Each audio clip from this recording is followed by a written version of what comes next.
il existe des individus qui ont une capacité de caméléon social.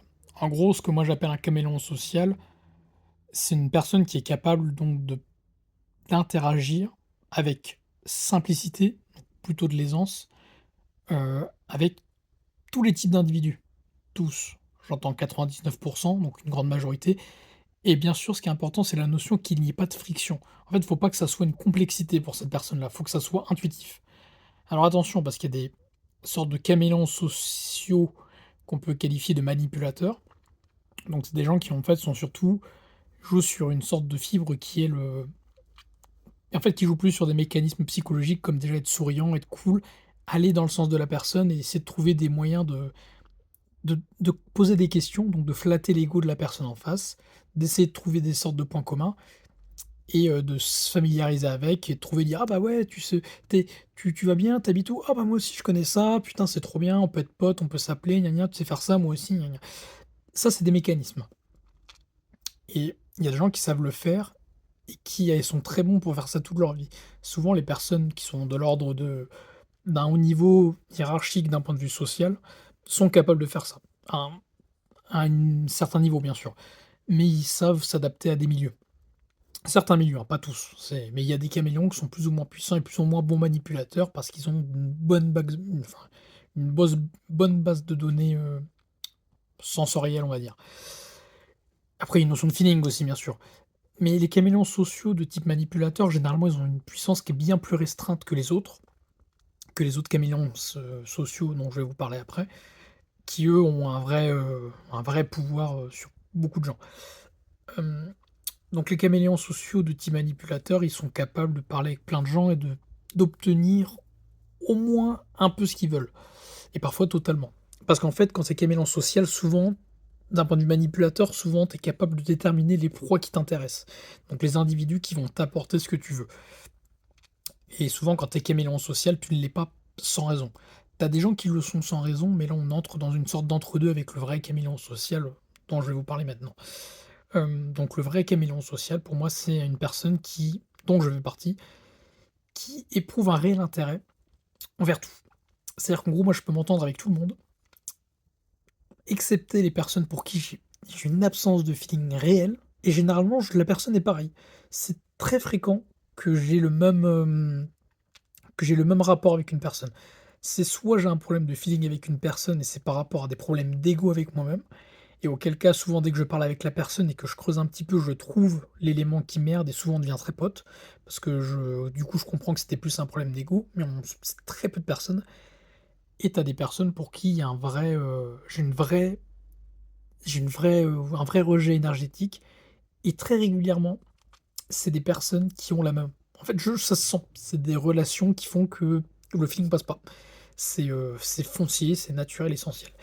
Mais sinon, le reste des personnes, je m'entends très bien avec des individus qui sont d'ordre totalement différent. Je peux très bien m'entendre avec un clochard, comme je peux très bien m'entendre avec un simple vendeur de Carrefour, comme je peux très bien m'entendre avec un politique, comme je peux m'entendre avec un millionnaire, comme je peux m'entendre avec des malades mentaux, des meufs, enfin tout. Enfin, globalement, j'ai mis les meufs à part. Non, on le notera ça. C'est une catégorie encore plus rare, ça. Mais non, non, j'ai une grande capacité à m'entendre avec tout le monde. Mais c'est parce que ça passe par du passif principalement. En gros, mon fonctionnement, il est simple et c'est pas quelque chose à copier, hein, c'est quelque chose qui est naturel à moi. C'est-à-dire qu'en gros, les gens m'intéressent. J'ai besoin d'être stimulé mentalement, j'ai besoin que mon environnement m'apporte quelque chose. Donc quand je vois une personne, ou quand une personne vient me voir, moi naturellement, je suis quelqu'un de cool et d'ouvert. Donc je parle avec la personne et je suis à part dans un cas où je suis de mauvaise humeur, généralement, je suis très souriant et je m'entends bien avec la personne, donc je vais: «Salut, yes», enfin, quand la personne a besoin de moi, du coup, je réponds: «Oui, non». Quand vraiment j'ai besoin de tracer, bah, je dis non et parfois je suis très désagréable, mais par nature, hein, c'est pas moi, enfin bref, on s'en fout. Moi mon truc c'est que je parle avec les gens et je suis beaucoup dans un mood: «OK, tu as ça, tu viens d'où? Tu fais ça, putain moi aussi, c'est stylé, gna gna». Donc exactement comme les manipulateurs, seulement moi je vais aller très loin dans le délire, dans: «Tu fais ça, mais tu fais ça comment? Parce que moi je fais ça comme ça». Je dis: «Ah ouais, OK, et puis du coup tu fais cette technique-là, pense à faire ça». Et en fait à la fin je me retrouve à être un pote conseiller pertinent. Et ça me met dans une position qui est souvent relativement haute pour la personne parce que je passe à la fois pour quelqu'un d'intéressé, qui met son ego de côté, mais qui en même temps est capable de s'affirmer et en même temps apporter quelque chose à la discussion. Donc je deviens très vite une sorte au moins de conseiller ou alors de meilleur pote. Parce qu'en plus je suis très cool comme ça. Ça va jamais dans une posture de charisme certain, sauf quand je le souhaite, mais c'est très rare parce que j'ai des problèmes de confiance en moi qui font que j'arrive rarement au moment où je m'affirme et où je me dis, «Yes, OK, ça marche, salut».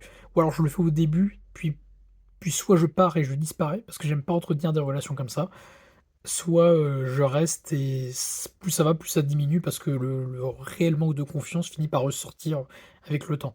Mais je suis plus dans une sorte d'entre-deux où je disparais, je réapparais en tant que mec soit charismatique, soit pas du tout charismatique.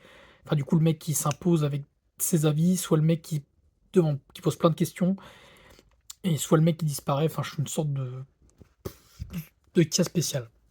Mais tout ça pour dire que les personnes généralement avec qui je parle, très souvent, le feeling passe. Il y a que les personnes avec qui le feeling passe pas et souvent, c'est soit des personnes qui sont malsaines, généralement, donc qui ont des volontés, un peu négatives et je le ressens, parce que je sens qu'il y a un danger pour moi. Soit les PNJ bruts, genre le PNJ, il faudra que je fasse une vidéo là-dessus, mais le PNJ standard, le PNJ max, quoi. Donc le mec qui n'a rien, genre le mec qui a une routine, qui sait même pas qu'est-ce qu'il fout sur cette planète, il est là, il fait sa vie, mais il est vide de chez vide. J'en ai connu, hein. Il y en a, ils parlent, ils sont là, ils servent à rien, ça existe, hein. Il y en a pas beaucoup. Genre, beaucoup pas mal de gens connaissent le terme PNJ, approprié à l'être humain de manière générale, mais ils se rendent pas compte parce que souvent le PNJ traite les autres de PNJ. Ça, c'est assez commun, c'est même une moi j'utilisais PNJ avant qu'il soit à la mode, par exemple. Bref, c'est un fait. Et tu des PNJ pro, enfin genre tu les mecs, c'est des zombies prime quoi. Donc ceux qui par définition, c'est vraiment des mecs, tu sens que dans leur vie, ils apportent rien à personne, ils apportent rien à eux-mêmes et tu sais pas comment ils font pour être en vie, et même eux, ils savent pas ce qu'ils font là quoi. Et ça c'est fort, hein, il y en a, hein. C'est rare, c'est très rare.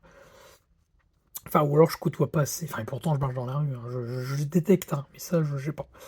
Bref, donc ça c'est un peu mon analyse de ce qu'on appelle des caméléons sociaux. Et typiquement, les PNJ ne le sont pas.